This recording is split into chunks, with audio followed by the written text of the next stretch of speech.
हमें जिनका इंतजार था, जिनको हम सबको सुनना है, ऐसे हमारे लोकप्रिय राष्ट्रीय अध्यक्ष सम्मानीय जेपी नड्डा जी को मैं बहुत सम्मान और आदर के साथ आमंत्रित करता हूं। आप पधारें और हम सबका मार्गदर्शन करें। आप जोरदार ताली के गड़गड़ाहट से आपके उद्बोधन का अभिनंदन करें। स्वागत। बोलिए भारत माता की, भारत माता की, भारत माता की। आज के इस चुनावी सभा में मंच पर विराजमान हमारे यहाँ से बहुत ही लोकप्रिय सांसद सम्मानीय सुवेदानंद सरस्वती जी, हमारे बहुत ही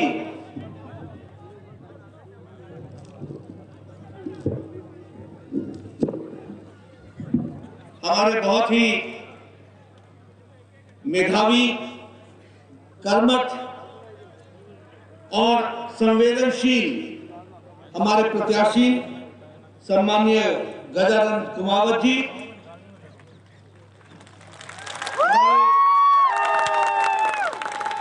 राज्यसभा में मेरे साथी भाई विजयपाल तोमर जी, हमारे जिला के जुझारू अध्यक्ष श्री पवन मोदी जी,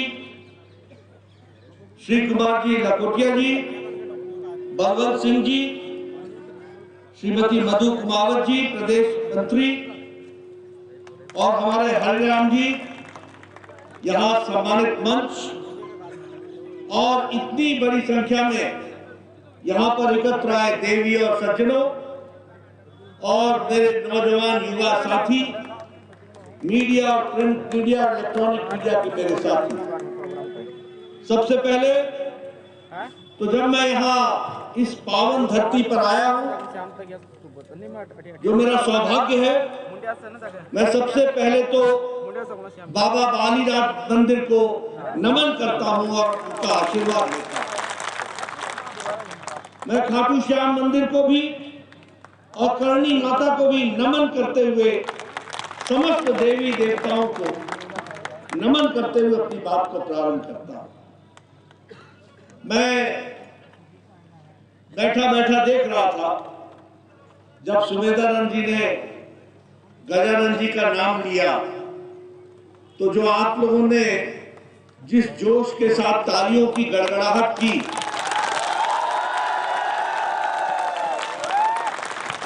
वह राजनीति में बता देता है कि इस ताली की गर्मी में कितनी ताकत है। इसलिए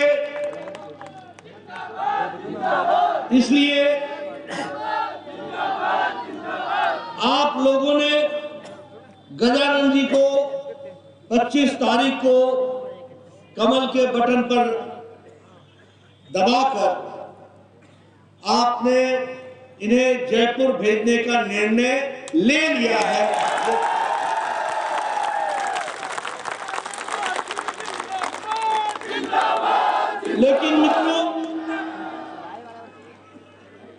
लेकिन मित्रों, ये सिर्फ गजानन जी को जयपुर भेजने का ही मकसद नहीं है। हमारा मकसद गजानन जी के माध्यम से राजस्थान के आने वाले 5 साल में तकदीर और तस्वीर को बदलने का हमारा निश्चय है। और ये जरूरी क्यों है? ये जरूरी इसलिए है कि अशोक गहलोत की सरकार ने पिछले 5 साल में राजस्थान, जो पगड़ियों के लिए अपना सर्वस्व लुटाने वाला राजस्थान, जो राष्ट्र की सेवा में नंबर 1 पर रहने वाला राजस्थान, जो राजस्थान योद्धाओं का राजस्थान, जो राजस्थान देशभक्तों का राजस्थान, जो राजस्थान संतों का राजस्थान, जो राजस्थान समाज के परिवर्तन लाने में अग्रणी भूमिका अदा करने वाला राजस्थान, उसको पिछले 5 साल में अशोक गहलोत की सरकार ने ग्रहण लगा दिया। ग्रहण बताइए, ग्रहण लगाया कि नहीं लगाया? और ग्रहण हटाने का समय कौन सा है मालूम है आपको?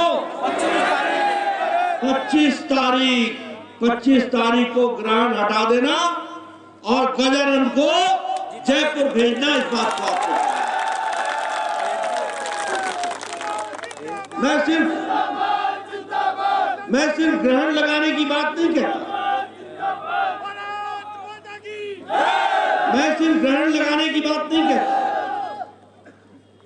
मैं जब ग्रहण लगाने की बात बोलता हूं तो एक बात और बताता हूं। जहां कांग्रेस होगी वहां भ्रष्टाचार होगा। जहां कांग्रेस होगी वहां घपलेबाजी होगी। जहां कांग्रेस होगी वहां महिलाओं पर अत्याचार होगा। जहां कांग्रेस होगी वहां व्यभिचार होगा। जहां कांग्रेस होगी वहां लूट होगी। जहां कांग्रेस होगी वहां घोटाला होगा। और जहां भारतीय जनता पार्टी होगी वहां विकास होगा। जहां भारतीय जनता पार्टी होगी वहां तरक्की होगी। जहां भारतीय जनता पार्टी होगी वहां महिला सम्मान होगा। जहां भारतीय जनता पार्टी होगी वहां महिलाओं को स्वावलंबन की ओर ले जाने का रास्ता होगा। और जहां भारतीय जनता पार्टी होगी वहां युवाओं को उनकी आकांक्षाओं को पूरा करने का रास्ता होगा। और जहां भारतीय जनता पार्टी होगी वहां किसान सशक्त होगा। अब आप बताओ, आपने कांग्रेस के जमाने में सुना कि नहीं सुना कि उन्होंने पनडुब्बी का घोटाला किया कि नहीं किया?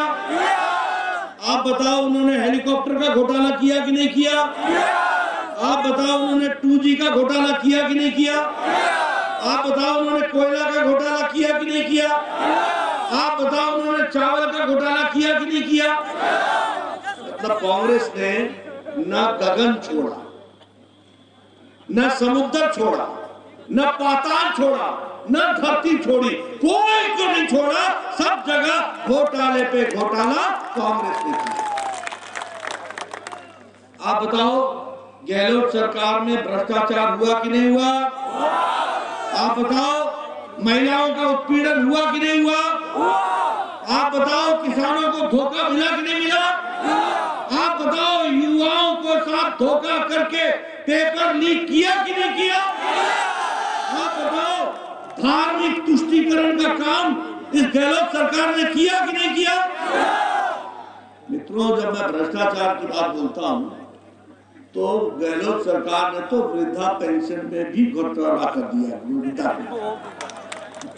मतलब वृद्धों को भी नहीं छोड़ा और घोटाला किया 450 करोड़ रुपए का।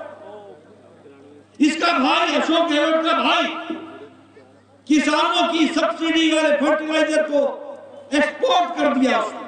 बोलो, घोटाला किया कि नहीं किया? आप बताओ, अशोक गहलोत के रिश्तेदारों ने पिछले 5 साल में 11,000 करोड़ रुपए का ठेका उठाया कि नहीं उठाया? अब तुमने 25 तारीख को इनको रोक लेना और 25 तारीख को इनको छुट्टी करने का इंतजाम ले लेना।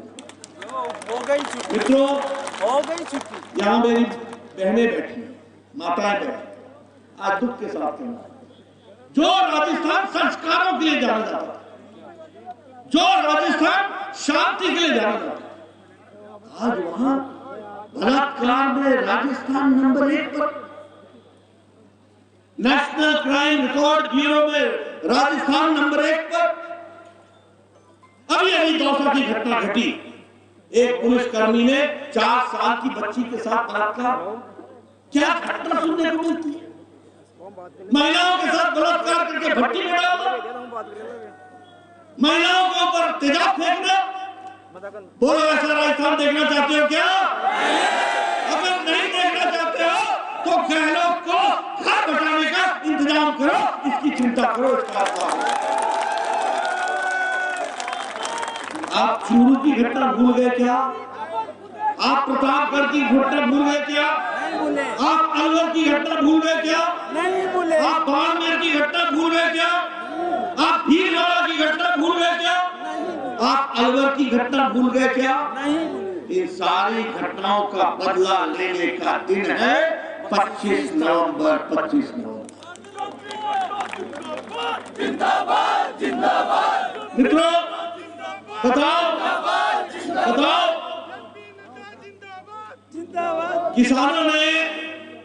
किसानों को अशोक गहलोत ने वायदा किया था कि नहीं किया था कि हम कर्जा माफी करेंगे?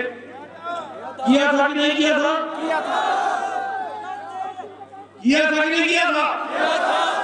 और एक नेता आए, बोले 1 2 3 4 5 6 7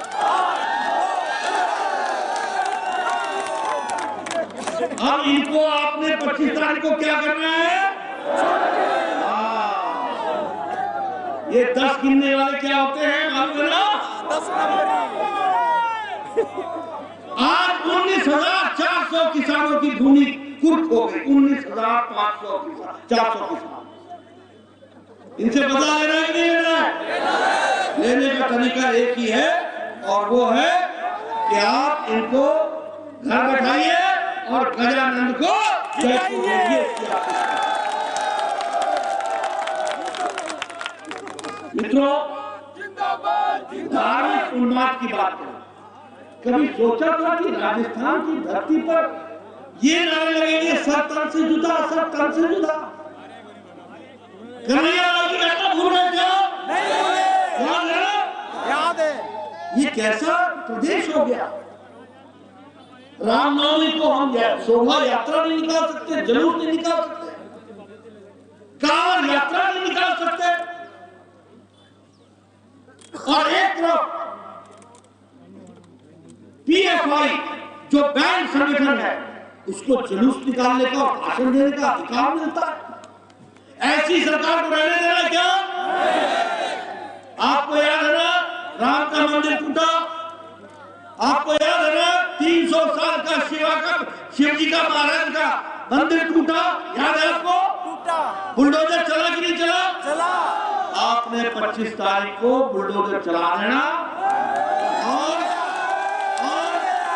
कमल का बटन दबा करके आपने भारतीय जनता पार्टी को विजय हासिल करा। आप बताइए, हमारे नौजवान यहाँ हैं, कभी सुना है 5 साल में 19 बार पेपर लीक हो? 19 बार। पटवारी का पेपर लीक, पुलिस भर्ती का पेपर लीक, वन रक्षक का पेपर लीक, पुलिस भर्ती का पेपर लीक। बोलो, ये लीक वाली सरकार चाहिए क्या? चाहिए क्या? मैं तो सुनना चाहता हूं, चाहिए क्या? अगर नहीं चाहिए तो गजानंद को कमल के बटन पर आपको दबा करके आपने चुनाव जिताना। मित्रों, मैं यहाँ ये भी कहना चाहता हूँ, क्या क्या सुन रहा हूँ। जब मैंने कहा कि राजस्थान को ग्रहण किया, कभी आपने सुना कि सेक्रेटेरिएट के योजना भवन में 2 करोड़ 31 लाख रुपए मिल जाए? कभी आपने सुना कि 1 किलो सोना मिले? ये किसका सोना? ये किसका? 2 करोड़ 31 लाख। और कहां मिल रहा है? सरकारी कार्यालय में, सरकारी कार्यालय के अलमारी में। बताओ, ऐसी भ्रष्टाचारी सरकार चाहिए क्या? चाहिए क्या? और लाल डायरी याद है ना? लाल डायरी याद है ना? ये लाल डायरी 25 तारीख को 3 तारीख को निकलेगी बाहर, और जो जो उसमें नाम होंगे ना वो सब अंदर होंगे। ये भी याद है। मित्रों, मैं यहां ये भी कहना चाहता हूं, आपको मैंने भ्रष्टाचार की तस्वीर दिखा, लेकिन आप मानते हैं कि नहीं मानते हैं कि मोदी जी के राज में देश तरक्की किया है, बढ़ा है, आगे विकास हुआ है। आज जब दुनिया की सारी देश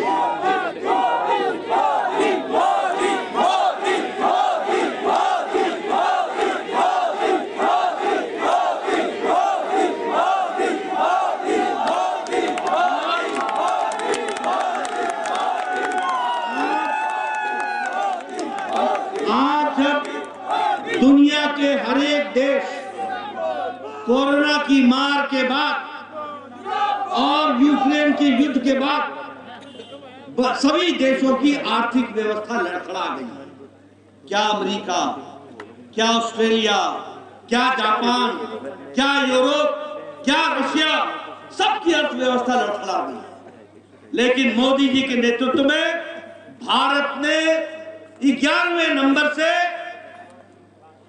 ब्रिटेन को पछाड़ते हुए 5वें नंबर की अर्थव्यवस्था भारत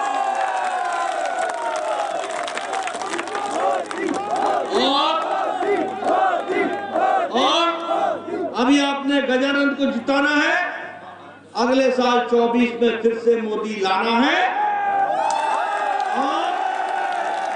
और मोदी जी को फिर से प्रधानमंत्री बनाना है और भारत को 2027-28 में तीसरे नंबर की अर्थव्यवस्था बनाना है। इसलिए मित्रों, आप बताइए, प्रधानमंत्री गरीब कल्याण अन्न योजना में मोदी जी ने 5 किलो चावल, 5 किलो दाल, 5 किलो गेहूं, 1 किलो दाल दिया कि नहीं दिया? दिया कि नहीं दिया? 80 करोड़ की जनता को मुफ्त में राशन पहुंचाया कि नहीं पहुंचाया? इसका फर्क ये पड़ा कि आज भारत में इंटरनेशनल मॉनिटरी फंड बोलता है कि 13.5 करोड़ लोग भारत के गरीबी की रेखा से ऊपर आ गए हैं। ये भारत के बारे में, इस बात में हम नंबर 2 पर खड़े हैं। ऑटोमोबाइल मार्केट में हम नंबर 3 पर खड़े हैं। इस दिवाली में 11 लाख से ज्यादा गाड़ियां खरीदी गई और 55 लाख से ज्यादा मोटरसाइकिल खरीदे गए। यह है आर्थिक विकास जिसको हमको समझना होगा। आज से 9 साल पहले आपके हाथ में जो मोबाइल होता था उस पर लिखा होता था मेड इन चाइना। आज जो आपके हाथ में मोबाइल है उस पर लिखा है मेड इन इंडिया। ये और बताइए, राजस्थान को भारतमाला प्रोजेक्ट में 44,000 करोड़ रुपए की दे करके एक्सप्रेस वे बनाने का काम चल रहा है कि नहीं चल रहा है? दिल्ली से मुंबई तक और दौसा से होते हुए जाने का वो बन रहा है कि नहीं बन रहा है? उसका लोकार्पण भी किया प्रधानमंत्री जी ने, किया ना? किया। आप बताइए, सीकर को नया मेडिकल कॉलेज मिला ना? मिला। आप बताइए, सीकर को नई यूनिवर्सिटी मिली ना? ये सब आपको मोदी जी के प्रधानमंत्री काल में मिला। और मैं अब आपको बताता हूं, वंदे अमृत भारत में जो 300 से ज्यादा रेलवे स्टेशन अच्छे बन रहे हैं, उसमें से सीकर का रेलवे स्टेशन भी है। और 2 साल में आपको, जब आप जाओगे और रेलवे स्टेशन को देखोगे तो आपको पता नहीं लगेगा कि ये रेलवे स्टेशन है या एयरपोर्ट है। ऐसा वर्ल्ड क्लास का रेलवे स्टेशन बना। 9 साल पहले 14 ट्रेनें आती थी, आज 49 ट्रेनें आती हैं। 9 साल पहले नैरो गेज था, ठीक बोल रहा हूं मैं सुमित जी, मीटर गेज था, आज वो ब्रॉड गेज हो गया। 9 साल पहले राजस्थान में डीजल के इंजन चलते थे, आज राजस्थान में रेलवे में 75% इलेक्ट्रिफिकेशन हो गया है। दोनों विकास करके दिया कि नहीं दिया? अब आपको मैं बताता हूं, रोजगार की दृष्टि से पिछले 6 महीने में प्रधानमंत्री जी ने निर्णय लिया है कि 10 लाख लोगों को सरकारी नौकरी देंगे, हाथ में उनके हम अपॉइंटमेंट लेटर थमाएंगे। और 6 लाख लोगों को मोदी जी ने हाथ में अपॉइंटमेंट लेटर थमा करके सरकारी नौकरी दी, 6 लाख। और अब मैं बताना चाहता हूं कि आप भारतीय जनता पार्टी की सरकार लाएंगे, 2.5 लाख लोगों को, नौजवानों को 5 साल में हम नौकरी देंगे। ये भी हम आपको विश्वास दिलाते हैं। मित्रों, यहां ये भी मैं बताना चाहता हूं कि अभी आपको प्रधानमंत्री किसान सम्मान निधि में साल का 6,000 रुपए मिलता है किसान। आप गजानंद को चुनाव जिता के भेजना, हमारी सरकार बनाना साल का 12,000 रुपए हम गेहूं की खरीद एमएसपी के ऊपर 2,700 प्रति क्विंटल हम अदायगी करेंगे। और उसी तरीके से जिन किसानों की जमीन 19,400 किसानों की जमीन जो गहलोत सरकार ने कुर्क की है, हम कंपनसेशन नीति बना करके हम उनको न्याय दिलाएंगे और उनको न्याय दिलाएंगे।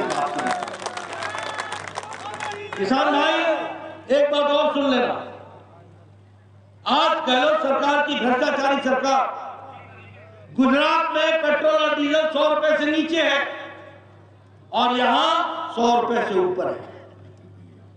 उत्तर प्रदेश में 12 रुपए कम है, यहां 12 रुपए ज्यादा है। उसी तरीके से मध्य प्रदेश में 12 रुपए कम है, यानी किसानों के साथ भी डीजल में धोखा हो रहा है। मैं आपको विश्वास करता हूं, सबसे महंगा पेट्रोल है तो राजस्थान में, सबसे महंगी में बिक रहा है डीजल तो राजस्थान में। आप गजानंद जी को चुनाव जिता के भेजो, हम फिर से इसकी समीक्षा करेंगे और आपको न्याय दिलाएंगे, पेट्रोल और डीजल सस्ता करेंगे। ये भी बात है।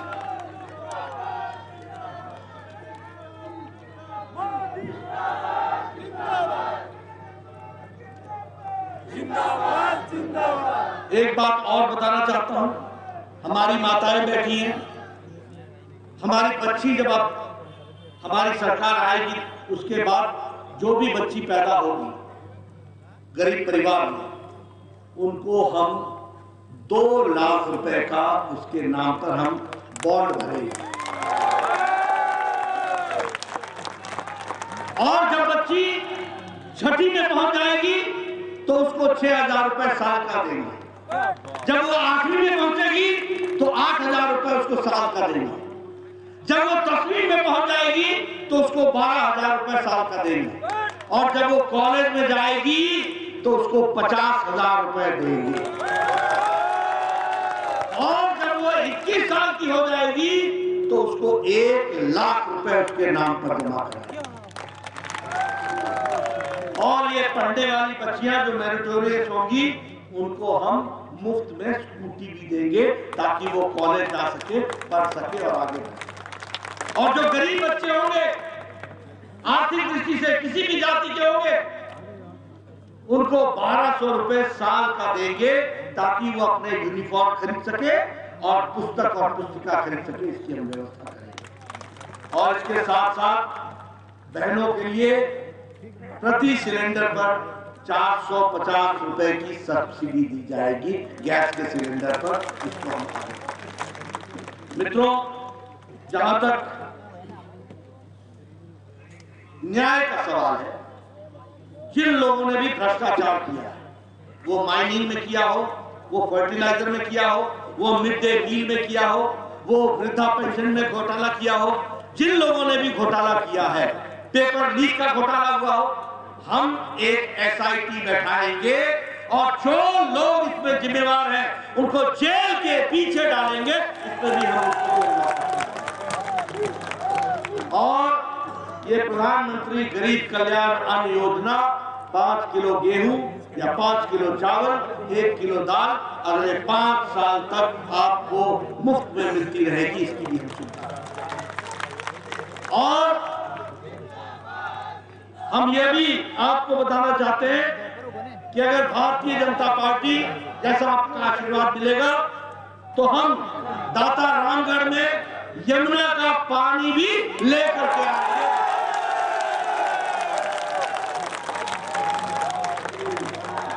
अब अंत में आपसे मेरा निवेदन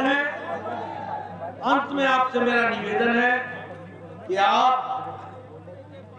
एक ही काम कीजिएगा, अपना वोट तो आप डालेंगे ही डालेंगे। अगले 2-3 दिन एक तो इन लोगों से बच के रहना। आप समझ गए ना किन लोगों की बात कर रहा हूं?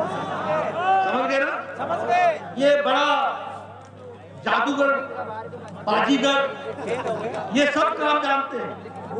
इनसे बच के रहना और अपने वोट को संभाल के रखना, अपने मोहल्ले के वोट को भी संभाल के रखना, अपने रिश्तेदारों के वोट को भी संभाल के रखना और कमल खिला करके फिर से राजस्थान का विकास करना ही है। बोलिए, गजानन को चुनाव जिताएंगे ना? गजानन को चुनाव जिताएंगे ना? जिताएंगे ना? कमल खिलाएंगे ना? कमल का बटन दबाएंगे ना? राजस्थान में बीजेपी की सरकार लाएंगे ना? बहुत बहुत धन्यवाद। जय भारत, जय राजस्थान।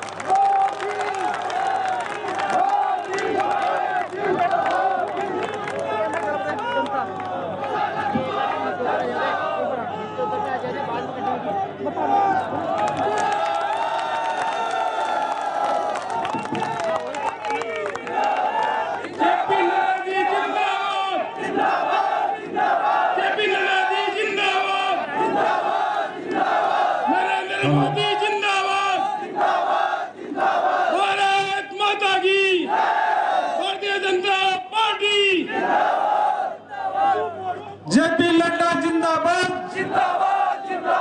भारतीय जनता पार्टी जिंदाबाद, नरेंद्र मोदी जिंदाबाद, नरेंद्र मोदी जिंदाबाद, गजानन कुमार जिंदाबाद, गजानन कुमार जिंदाबाद, भारतीय जनता पार्टी जिंदाबाद, जेपी नड्डा जिंदाबाद। और मैं जेपी नड्डा जी के जो रवानगी प्रस्थान है उसमें हेलीपैड पर पहुंचने वाले जो भी कार्यकर्ता बंधु हैं उनसे निवेदन करूं कि वो हेलीपैड पर पहुंचे